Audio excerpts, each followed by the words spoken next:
Imagine something happened to your gym, the place you made all your lifting buddies, where you've set all your PRs, you know the equipment and can basically get through it blindfolded. Or something happens to you. You move. You have a problem that just can't be handled, so you can't stay at the gym anymore. An ex goes there. You're tired of seeing them.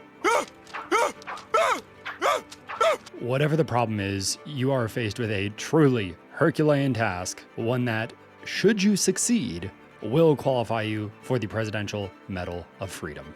You must find a new gym that scratches all of those itches that your old one did, and it must have none or very few of the drawbacks that your old gym didn't. Well, you are in luck. I have spent a whole year becoming a master on this after moving to a new city, and I am ready to feed you this information like a baby bird gets fed by its mother.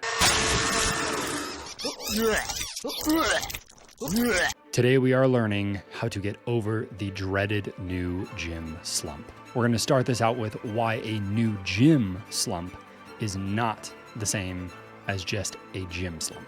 The regular, unmotivated kind of gym slump. We're going to cover the shocking thing that we can learn from prisoners of war that will fix this, and then we're going to go through the actual specific steps that have worked for me and many of my clients to get through it. If this is your first time here, I make bi-weekly deep dives into fitness pop culture trends as well as holistic bodybuilding and powerlifting content, so make sure to subscribe to hear some more of that. This week's Amazon gift card giveaway is going to be chosen at random in the comments by telling me why you left your old gym. So with all that out of the way, guys, my name is Andrew with Pride. Let's get into it. Episode 62, everybody.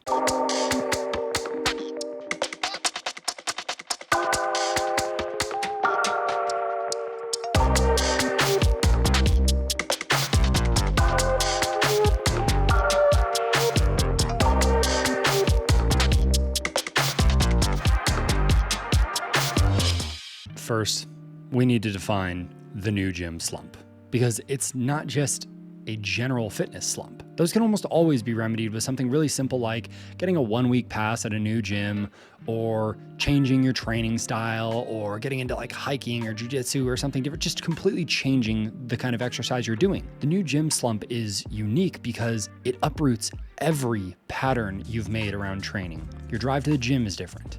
The spot in the parking lot that is always open when you pull up doesn't exist anymore. The front desk gal or guy just doesn't have the same kind of chit chat with you. The gym flow, meaning when things are open or in use, it's different here. Seriously, have you ever noticed that? I am always able to get the exact same squat rack at 10:15 on Fridays. Anyway, different machines, racks, not as many. The locker room doesn't have that same set of old guy balls that are getting blow dried, so you can't really enjoy your favorite human air freshener anymore. Oh, it stinks. Nice and good. And you don't have the best Swolfie lighting spot discovered yet. Everything is ruined. Full bar. Y'all got that right.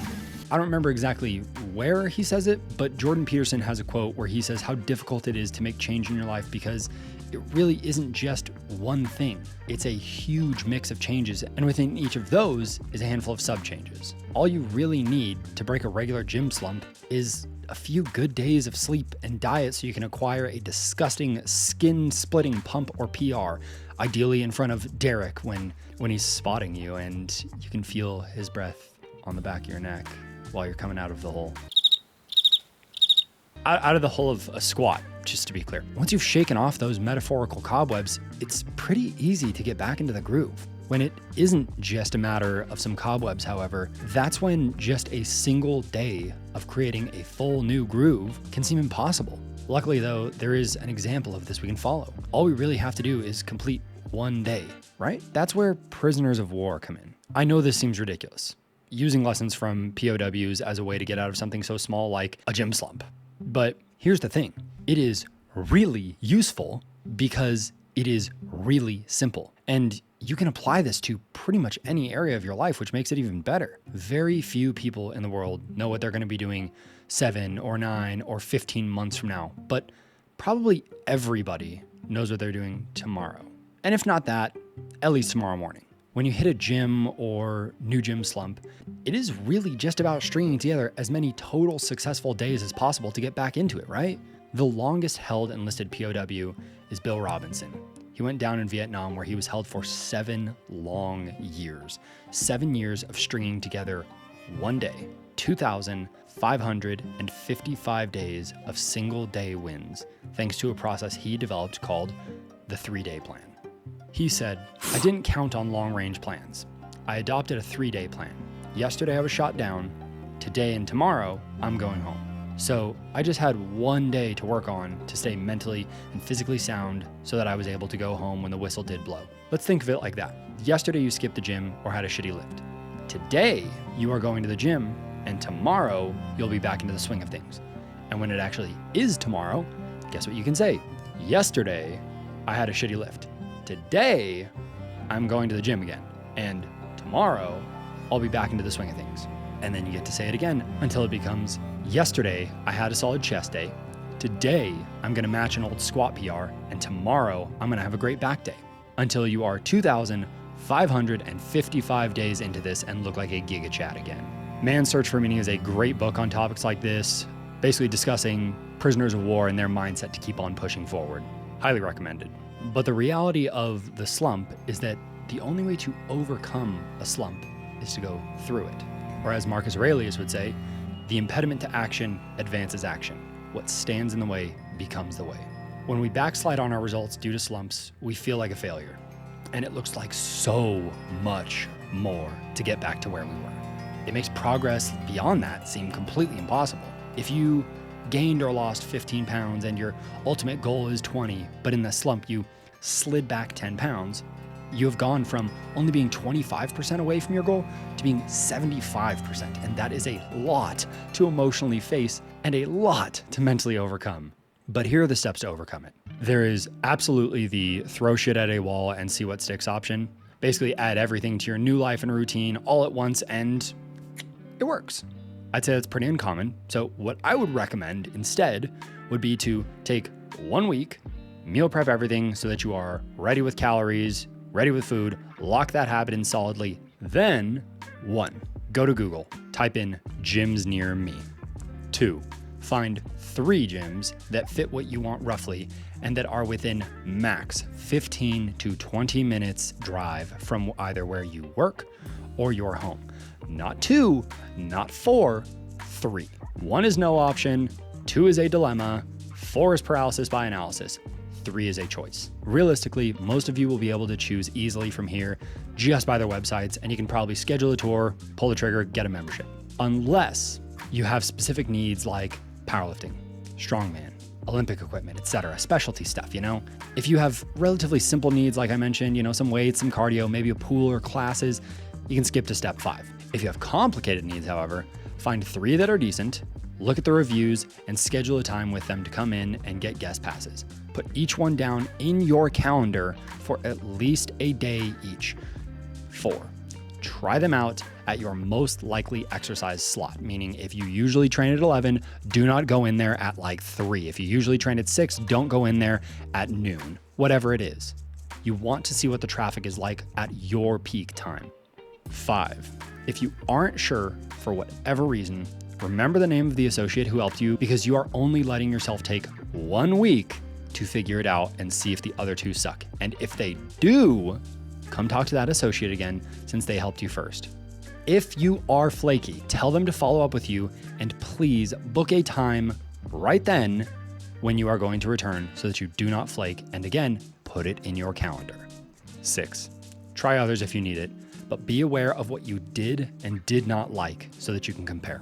7, you use this quote from Lewis Simmons, which is said by Mark Bell here. A quote from Louis Simmons is, if you walk with the lame, you'll develop a limp. And so you want to try to get around like-minded people and you want to kind of question who you quote unquote run with. This means make a support system either by 1, finding a good gym buddy who is in better shape than you, or 2, hiring a trainer that is in better shape than you. If you train with someone who is in good shape, you will develop it too. 8, post this all over your social media and tell people you're getting back into it, and then tell them that they have permission to roast you if you bail again. Boom, roasted. Remember everybody, bullying works. In the book Influenced by Robert Cialdini, he explains that people act in accordance with who they say they are. For example, in one of his 7 laws of persuasion, consistency, he talks about a study from 1939. That is almost 100 years ago that we were figuring this shit out, guys. There's a study at a beach in New York. A beachgoer sets up a small spot with a radio about 5 feet away from another group. He gets up after a little, gets into the water, and moments later, somebody in on the study would go and steal the radio just to see if anybody would try to stop him. A measly 4 out of 20 did. Only 20%. But even they were a bit meek in their efforts. When the participant instead told somebody at the beach, "Watch my things," it became 19 out of 20 people who stopped the would-be thief, oftentimes physically restraining them. If we use this when redeveloping a gym routine, it works in 2 ways. We have people who will metaphorically steal our excuses from us, should we make them. We asked them to call us out, and they said they would after all. We also have ourself. We stated what we were doing and implied we are someone who follows through. 9, the final one. You follow prisoner of war Bill Richardson's 3-day method. Yesterday, I had a solid chest day. Today, I'm gonna have a good leg day. And tomorrow, I'm gonna have a great back day. Ultimately, your focus is always only on today, but assuming good tomorrow. But here's what I think is the most important one. See, I've gone through 5 major gym shifts in my life. And the one time that it didn't work, I skipped step 7. That caused me to phone in almost every single workout that I did, and it got to the point where I was barely training twice a month. I didn't have anyone who inspired me in any way. No really buff dudes, no impressive lifters, no dudes that I felt like they wanted me to get stronger because they were getting stronger. I just didn't have a good environment to train in, right? Just normal folk. So trust me when I say those 9 steps are not a joke. They do work. But what about you guys? I'd love to hear what it was that made you leave a gym and how your journey was finding a new one. So please toss that in the comments, because someone is gonna watch this who is in a similar situation to what you were in, and they definitely need to hear it. So with all that said, guys, enjoy your new gym.